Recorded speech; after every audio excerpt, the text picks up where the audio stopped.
في رحلة تطوي الدروب بين المدائن والشعوب بحضرة الذكر الحكيم وحدنا رب القلوب وحدنا رب القلوب في رحلة تطوي الدروب بين المدائن والشعوب بحضرة الذكر الحكيم وحدنا رب القلوب وحدنا رب القلوب ولحفظ آيات الكتاب لقد أتينا كل باب نمضي على درب الصواب من قبل أن تجلو الخطوب من قبل أن تجلو الخطوب في رحلة تطوي الدروب بين المدائن والشعوب. Banyak orang bertanya tentang waktu yang dibutuhkan. Ada yang mengatakan ingin menghafal Al-Quran dalam waktu 1 tahun, 3 tahun, ataupun lebih.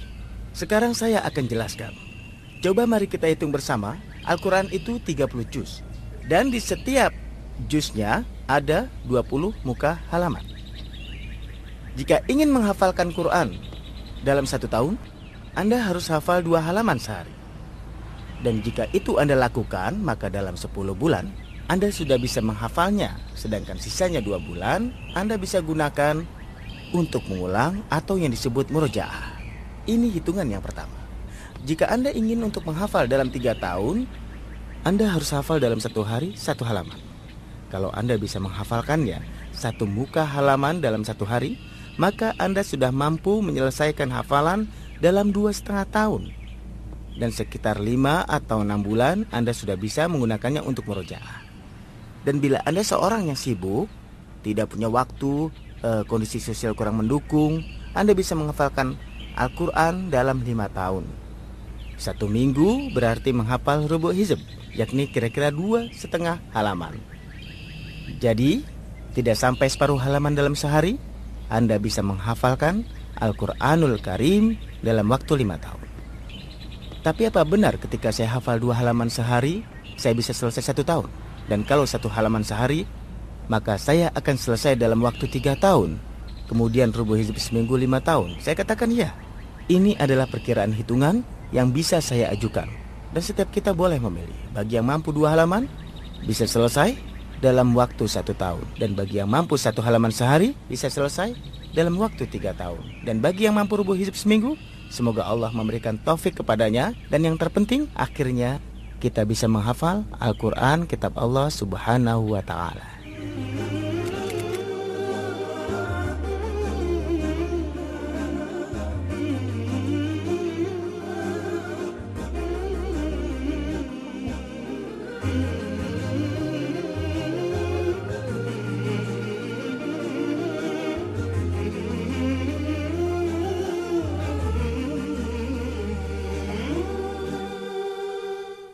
Sahabatku Al-Habib Momo, seseorang yang memiliki tekad juang dan cita-cita yang tinggi. Dia benar-benar sebagai motivator untuk setiap orang yang bermalas-malasan menghafalkan Al-Quran. Saat ini kita akan merasakan keagungan dan mujizat kitab Allah Subhanahu wa ta'ala. Dan bahwa Al-Quran ini benar-benar dimudahkan untuk setiap orang. Seluruh kaum muslimin yang masih kecil, sudah tua, yang sehat, atau bahkan yang berkebutuhan khusus. Allah Subhanahu wa ta'ala memilih di antara para hamba-hambanya para penghafal Al-Quran. Firman Allah, saya tidak memberikan tazkiyah sebagai kepastian kepada Al-Habib, hanya Allah yang maha tahu. Tapi kami rasa dia adalah orang yang Allah pilih untuk menghafal Al-Quran. Saya memang sangat ingin berjumpa dengan sahabat saya, Al-Habib Momo. Apa kabar Habib? Baik. Baik? Ya. Sahabat saya, sekarang Anda di hadapan para pemirsa dan saya dengar Anda mulai menghafal Al-Quran pada usia 21 tahun. Dan selesai di usia 27 tahun, Masya Allah. Iya, benar. Dan itu berarti 6 Ya. tahun. Kalau boleh tahu, bagaimana dulu Anda menghafal Al-Quran? Dengan metode Maroko. Dengan metode Maroko? Memakai alwah? Iya. Masya Allah. Saya yang menuliskannya? Iya. Siapakah sese Anda? Siapa yang membimbing Anda? Siapa? 2 orang syekh. Iya. Syekh Salahuddin dan Kandari. Masya Allah. Mereka yang menuliskannya untuk Anda? Iya. Masya Allah. Kemudian Anda berusaha membacanya hingga bisa menghafal. Iya. Menghafal Al-Quranul Karim. Iya. Masya Allah. Apakah itu sulit? Hatam yang pertama terasa sulit. Pertama terasa sulit, iya. ada semacam kesulitan tapi tidak banyak. Yang kedua? Yang kedua sudah lebih Suara mudah. lebih mudah ya. Iya. Yang ketiga? Sangat mudah. Lalu yang keempat bagaimana? Yang keempat Anda sudah mutkin dalam hafalan. Benar iya. begitu? Iya. Anda sudah 4 kali hatam. Iya. Masya Allah, tabarakar rahman. Berapa banyak yang Anda hafalkan dalam satu hari? Saya menghafal sumun setiap hari. Setiap hari? Iya, setiap harinya. Ayah Habib, boleh saya tanya, siapa yang memberi motivasi untuk menghafal kitab Allah Subhanahu wa taala? Allah. Allah Subhanahu wa taala? Allahu Akbar. Allah Subhanahu wa taala. Dia yang menjadikan, sebab dia yang menyempurnakan semua hafalannya. Masya Allah, berbahagialah Anda. Dia Allah anak Anda yang paling tua? Iya benar. Oh ya, ada pertanyaan penting wahai Ayah Habib. Iya.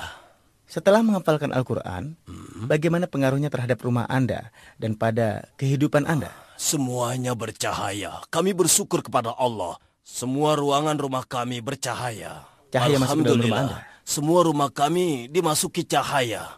Ini sangat di luar dugaan. Allahu Akbar. Allahu Akbar. Allahu Akbar. Kami di Maroko sangat senang. Dan ini di luar dugaan kalau dia sangat terkenal. Iya, dia terkenal Iya, sekali. Masya Allah. Iya, Mereka tentu. membanggakannya. Sahabatku, Al-Habib, Iya. bagaimana Anda bermurojaah? Kapan Anda menggunakan waktu untuk melakukan murojaah? Sholat subuh. Subuh. Salat subuh. Iya. Iya. 5 juz sehari. Anda melakukan murojaah sendiri 5 juz Di rumah. di rumah. Iya. Lalu setelah itu, Iya. Anda tidur. Iya. Benar kan begitu?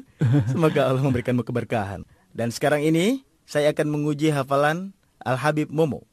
Bagaimana? Apakah Al-Habib Momo sudah siap? Insyaallah. قرآننا نور مبين للعابدين مدى السنين نور على نور لنا درب السعادة كل حين منه شفاء للصدور برهانه بين السطور وشفيعنا يوم النشور جاء على الوحي الأمين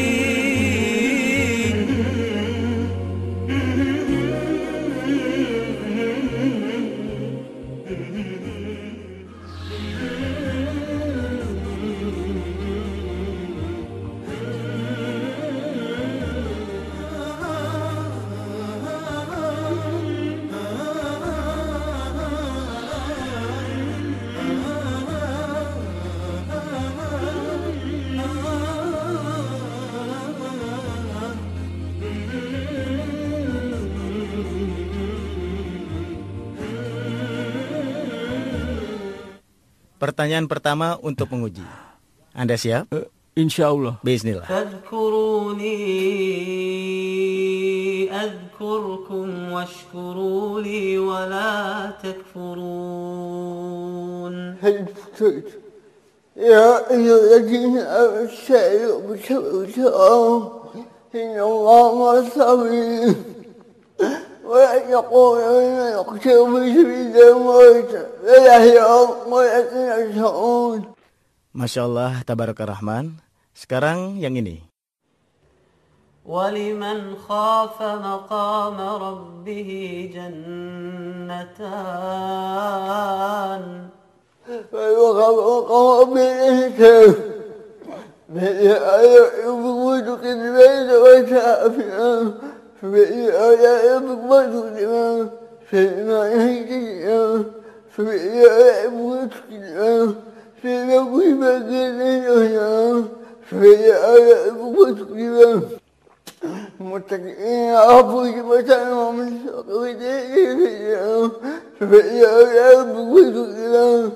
Masya Allah, tabarakar rahman.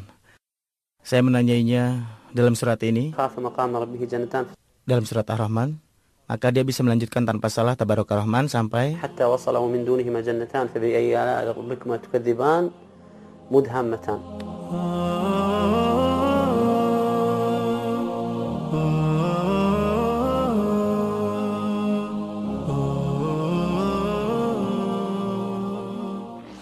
Inilah ijaz Al-Quran, pesan berharga buat saya dan juga buat Anda. Saya bertanya dan dia menjawab tanpa salah, kehidupannya seluruhnya Al-Quran. Masihkah belum juga datang waktunya untuk kita memulai menghafal Al-Quran? Belumkah juga datang waktunya untuk mendekati Al-Quran? Ini adalah contoh. Dan saya harap pemirsa bisa mengikutinya dan mengajarkan hafalan Quran. Maroko adalah negara yang bangga dengan dia. Tapi bukan cuma negara Maroko saja. Kita sebagai Muslim bangga dengan teladan seperti ini.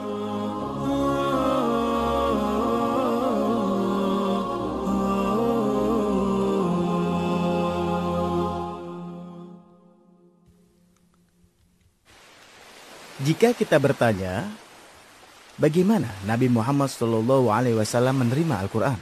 Maka jawabnya, beliau menerimanya dari Jibril alaihissalam. Malaikat Jibril alaihissalam menurunkannya pada beliau dan mentalkinnya. Kemudian setelah itu, Nabi SAW mentalkinkan Al-Quran pada para sahabat radhiyallahu anhum. Para sahabat menerimanya dengan itqan dan selanjutnya diteruskan kepada para tabi'in sampai kepada kita. Demikian ringkasnya dari seseorang yang mutqin kepada mutqin lain. Sehingga termasuk suatu kaidah yang pokok dan teramat penting bagi seorang yang ingin menghafalkan Al-Quran adalah menghafalnya pada seorang syekh yang sangat mutqin. Di negara-negara Arab, orang yang mutqin banyak jumlahnya. Para qori, masyayikh, para muhafiz atau pembimbing hafalan cukup banyak. Pilihlah dari mereka dan lakukan hafalan dengan bimbingannya di masjid. Pilih harinya, hafalkan padanya, dan dia bisa membenarkan bacaan Anda. Atau undang salah seorang dari mereka untuk datang ke rumah Anda untuk menghafalkan kitab Allah Subhanahu wa Ta'ala. Ada yang mengatakan saya sudah fasih bahasa Arab. Tapi ketahuilah, seorang yang sangat ahli bahasa sekalipun dia tidak akan bisa menghafalkan Al-Quran sendirian. Sebab kitab Allah Subhanahu wa Ta'ala, Al-Quran, kata-katanya berbeda dan membutuhkan tashih atau pembenaran cara membaca dari seorang guru. Saya ingat, saya kenal seseorang yang sebaik dengan saya dan menghafal kitab Allah Subhanahu wa Ta'ala, tapi merupakan hasil usahanya sendiri di rumah, di masjid, tanpa seorang syekh yang membimbingnya. Ketika kami melakukan safar dan bergantian melakukan tasmiyah Al-Quran, saya temukan hafalannya seluruhnya salah. Seperti yang saya sampaikan, bahwa kata-kata Al-Quran itu sangat berbeda. Saya berikan contoh. Seorang yang membuka surat Hud dan membaca ayat A'udzu billahi minasyaitonir rajim. وقال اركبوا فيها بسم الله مجريها ومرساها إن ربي لغفور رحيم. Orang yang tahu bahasa mungkin akan membaca majroha dengan majroha wa mursaha. Padahal yang benar dibaca majreha wa mursaha. Saya berikan contoh yang lain, yaitu dalam surat Sabah. Dan saya dengar sendiri dari seorang hafiz Al-Quran, saya temukan kesalahan tersebut. Dia membaca فأعرضوا فأرسلنا عليهم سيل العرم وبدلناهم بجنتيهم جنتين ذواتي أكل خمط وأثل وشيء من سدر قليل. Dia tidak baca zawata tapi baca zawata sebab yang tertulis zawata dan dia tidak baca sukun. Oleh karena itu, termasuk kaidah pokok yang penting bila Anda ingin menghafalkan Al-Quran, hafalkan pada orang mulakin dan syekh. Sehingga apabila Anda sudah selesai menghafalnya, Anda akan merasa diri Anda tentram karena cara Anda sudah benar.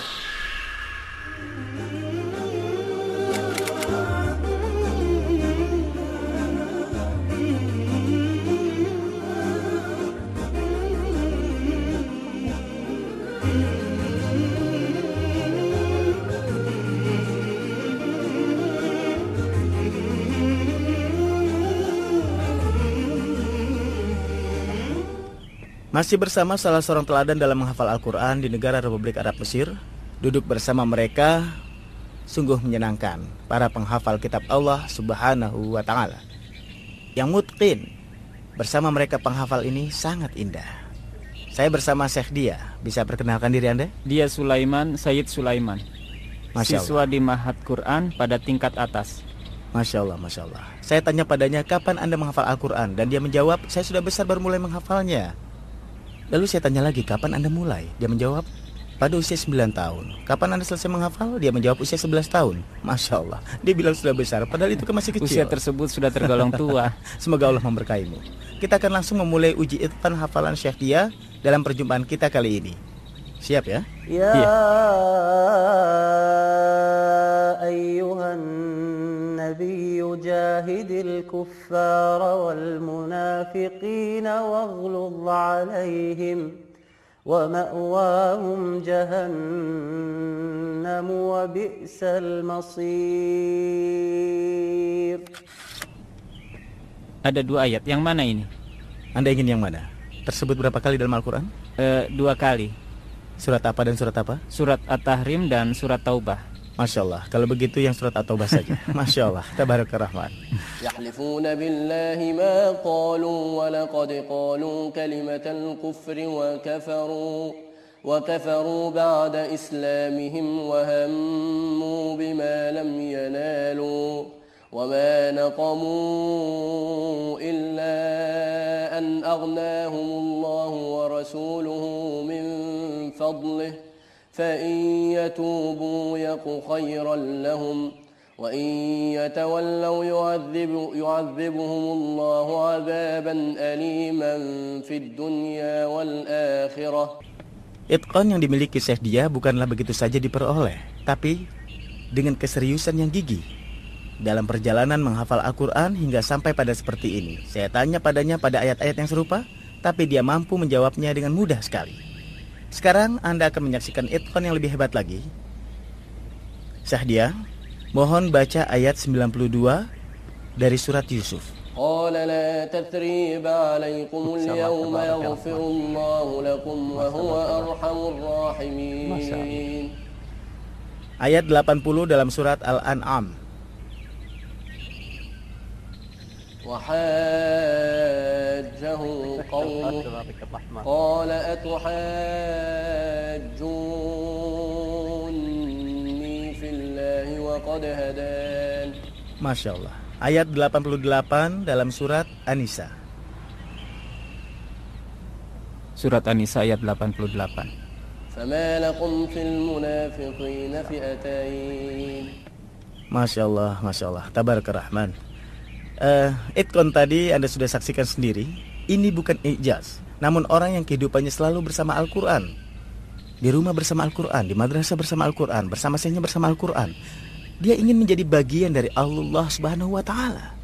Orang-orang mutqin, seorang hafiz yang tidak sekedar hafal, tapi mutqin. Jadi apabila terjadi sebuah peperangan, dan kita berdoa saja semoga hal itu tidak terjadi, tapi mushaf-mushaf ini hilang, maka kita masih bisa mengetahui Al-Quran dari mereka para hafiz yang mutqin. Dan semoga Allah memperbanyak orang-orang seperti ini.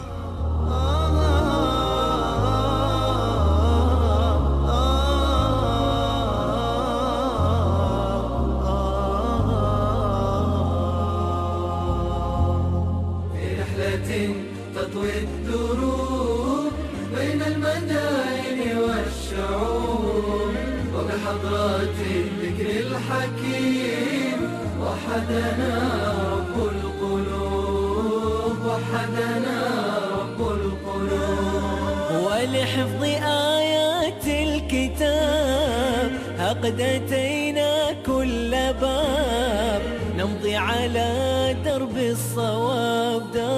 الصواب من قبل أن تجلو الخطوب ولحفظ آيات الكتاب قد أتينا كل باب نمضي على درب